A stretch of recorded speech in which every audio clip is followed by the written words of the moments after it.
In this video, I'm going to show you the 7 biggest reasons why your pins are failing and how to correct that so that you can start getting clicks and traffic from Pinterest, because girls and boys, I get this comment and DM like all the time.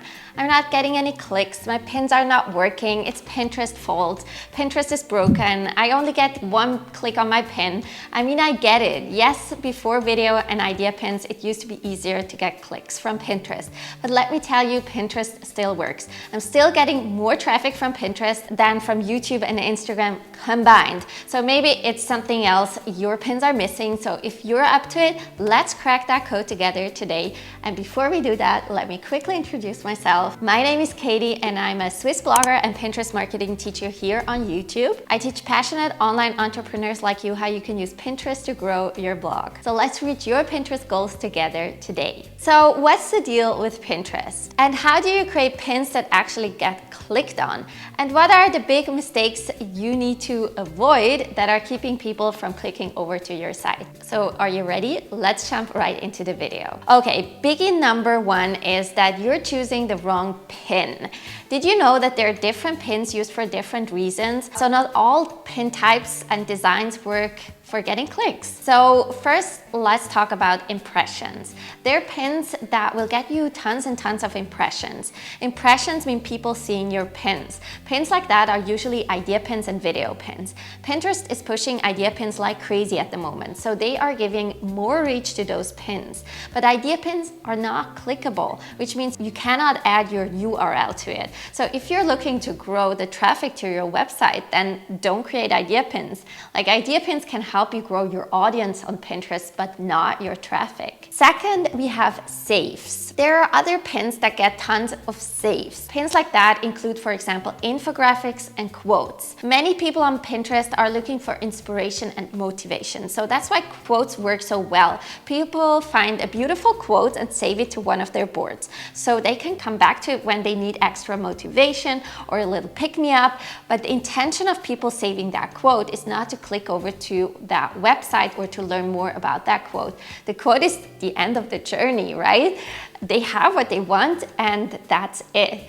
Again, quotes and infographics are great to grow your reach, but not so much your clicks. Now, third, we have clicks. If you're looking to get more clicks, you need to create a how-to pin or a list pin. How-to pins are great because they are giving value to the pinner. They're teaching something, showing people how to do something that they are struggling with or that they want to learn more about. And people on Pinterest are looking for solutions. So if you can be that solution for them, you are already halfway there.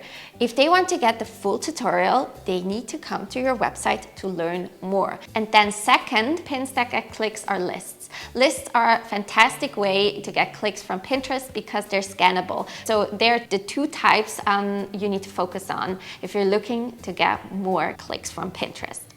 So now that you know which types of pin you should create to get clicks in the first place, let me show you some booster shots to maximize your results. Does that sound good? So here are the 7 tips to increase your pin clicks and explode your traffic. Okay, first of all, I want you to add a free gift to your pin design. Like, it's always a great way to increase your pin clicks, giving away free stuff. And it doesn't have to be anything like big or expensive. A free printable, a checklist, a cheat sheet, an ebook, anything that's valuable to your audience. And that you can give away for free. Like, make sure to add something that is relevant to the content of your blog post and that will help your reader achieve their goal. And then make it visually appealing so people will want to click on it. I always create a little visual representation of my free gift inside of Canva so people can see right away what they're going to get. Trust me, this is a game changer. Like, I know it's an extra effort, but there are 2 upsides to this. Like, first, you're going to get more clicks, but second, you're also starting to grow your email list. So it's really a win-win. Second, adding arrows and boxes is a great way to make your pins stand out more and highlight what people are going to learn by clicking over to your website. You can point your arrow towards your call to action or use boxes in your pin design, like you can see here, to make the call to action look like a button people can actually click on. Like, other visual elements can also be like little animations pointing towards the call to action or a highlight around it. Just make sure not to overboard so people can actually see and understand what they're supposed to do next. Okay, so third, the number one thing you need to do before creating any pin is to know your target audience. Like, this will help you understand what they're struggling with, what their pain points are, and how you can address them. This knowledge should be reflected in the text on your pin. So take time to think about what you want your pin to say. Like, the title of your blog post is usually a great starting point, but you can also add a little subtext that further explains like what they're going to learn by clicking over. This is why how to posts work so well, because they address a pain point and like offer a solution. And people on Pinterest, like I said before, are looking for solutions, so be that solution. Next, if you want to get serious about this whole pinning thing, then you need to start paying attention to your analytics. Like, Google Analytics is a great way to track your website traffic and see where it's coming from. But Pinterest also has its own analytics that you can use to see which one of your pins are getting the most clicks. After you identify your most successful pins, you can create more of what's already working. This goes a lot into the point I made previously, like really getting to know your audience and what they want. Your analytics will help you understand which topics they are interested in the most, which pins are getting the most clicks, and where you should focus your efforts to create more of what works. All right, tip number 5. When it comes to creating titles for your pins, you want to make sure that they are clickable. Like, a great way to do this is by using what's called clickbait. This is when you create a title that is so intriguing that people can't help but to click on it. It's a little like baiting for fish. You're luring them in with something that's irresistible. For example, add a title, like add some mystery to the title, or ask a question that people want to know more about, or make a bold statement. People are naturally curious. So if you can tap into that with your pin titles, you'll see a lot more clicks. I will say here that just make sure that you deliver on what you promised in your title. If you're using clickbait, make sure that people actually get what they came for when they click over to your website. If not, you will quickly lose their trust and they will be less likely to click on your pin in the future. But on the other hand, you could create like the best content on the planet. If your title sucks, no one will ever see it, so that's a shame. Then I love for you to include a call to action on your pin.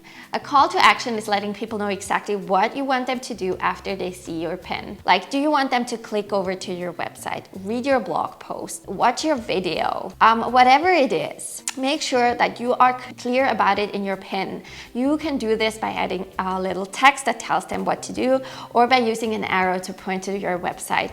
Like, make it easy for them to know what you want them to do, and they will be more likely to actually do it. And finally, make sure you are using keywords in your pins. Just like SEO for your website, you want to make sure you are using keywords that people are actually searching for on Pinterest. Like, keywords will also help you show up in front of the right people. Like, not everyone on Pinterest is interested in your topic, and that's totally okay, but you want to make sure that you're targeting the people who are interested.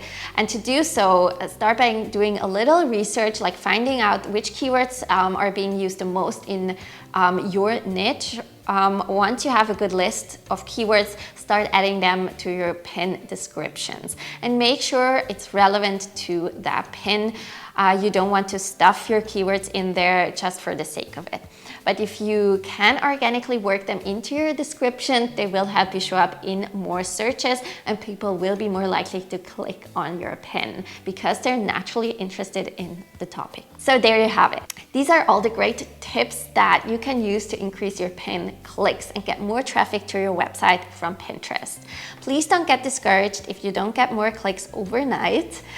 This is something you need to work on over the next few weeks, but I'm really confident you'll get there. And if that's all too much for you, and you just want to have done for you pin templates that include all those design tips for more clicks, then don't forget you can grab my pin templates bundle. It includes 57 pin designs by me. I'll have the link to the templates in the description box with a 30% discount code for you down below. Now, as always, if you have any questions, feel free to leave them in the comments below and I will be happy to help. So that's it from me for today. I will talk to you next week. Cheers!